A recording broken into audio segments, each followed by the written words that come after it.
And I'm delighted to introduce the debate. We have both sides. William Dalrymple, thank you very much for joining me on Newshour tonight. And you have Farooq Dondi on the other side. Good evening.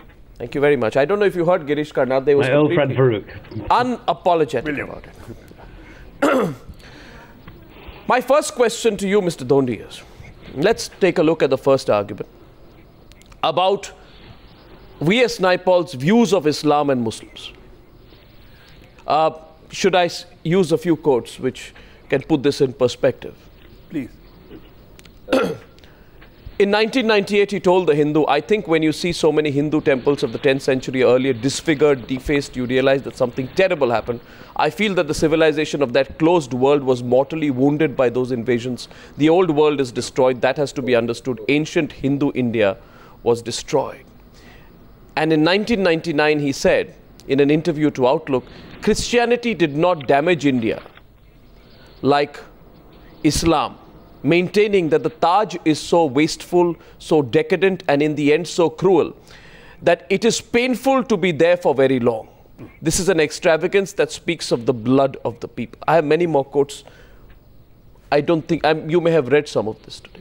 Do you still think that Girish Karnad was wrong in raising a fundamental question on where V.S. Naipaul stands? Girish says that he was forthright and he shares this frankness and forthrightness with V.S. Naipaul. It's okay to be forthright, but one ought to be accurate, truthful, and not read all sorts of things that you want to read between the lines. Yeah? When Am I reading between the lines? You are not. You're giving me a quote. Right? I can give you many more quotes. Yes. But that does not mean when he talks about the 10th century temples being affected, destroyed or defaced by new conquerors, it is a historical view. It is not saying that I hate Muslims or Muslims. No, but in 1998 he says, I opened this, actually let me open this up to William Dalrymple. He's never made a comment about Islam. In 1998, in Beyond Belief, Beyond Belief, 1998, he says, he writes of Indian Muslims as slaves to an imported religion, looking abroad to Arabia for the focus of their devotions, which they are forced to practice in a foreign language that they rarely understand. He doesn't write that about India. He writes that about Indian Muslims. About Pakistani Muslims. Because what he's saying is that he wanted to make a study of Turkeys who love Christmas.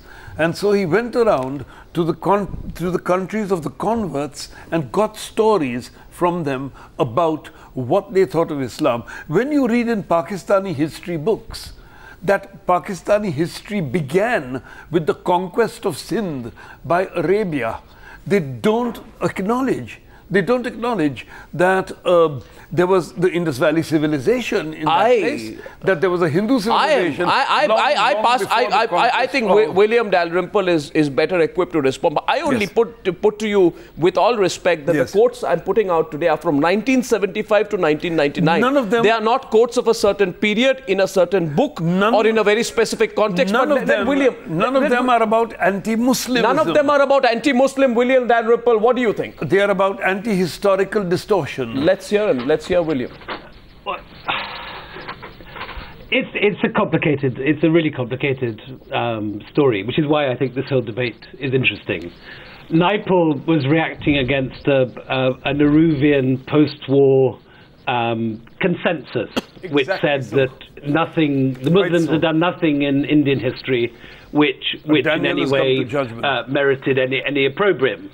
And he came out of that world, and in the early 70s, writing India Within Civilization, portrayed huge violence done by invading Muslim armies, and portrayed the whole story of Mughal India as one of conquest and plunder, and saw it as a paradigmatic wound on the psyche of India.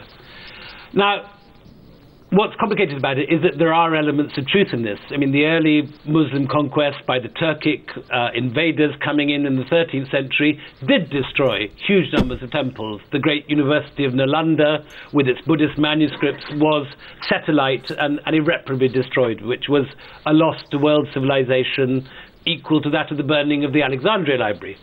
The trouble is that Naipul doesn't go on to say what happened next, which is that in the Deccan, in North India, the whole story of medieval India is the coming together of these two different currents, that North Indian civilization is the meeting of the civilization of Persia and Arabia coming in from one direction, and these indigenous Sanskritic Hindu civilization fusing together. And you see it in art, you see it in food, you see it in music, you see it in writing, in poetry, and in a sense the richness of Indian civilization comes from this mixture.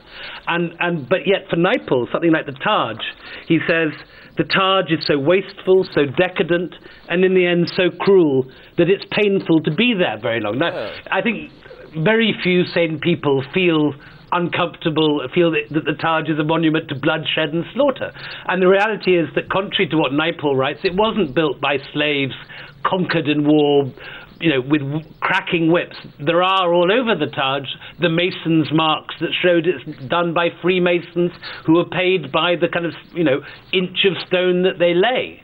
So he has a fundamentally inaccurate view of medieval history. Do you believe, let me put it, do you believe, Mr. Dalrymple, do you believe, Mr. Dalrymple, that that's a deliberate stereotype that V.S. Naipaul is trying to underlay again and again in his writing? I think that there is a consistent pitch throughout his three big non-fiction books about India. A Wounded Civilization, An Area of Darkness, and A Million Mutinies. And then slightly later, Beyond Belief, which deals with Pakistan, a fourth.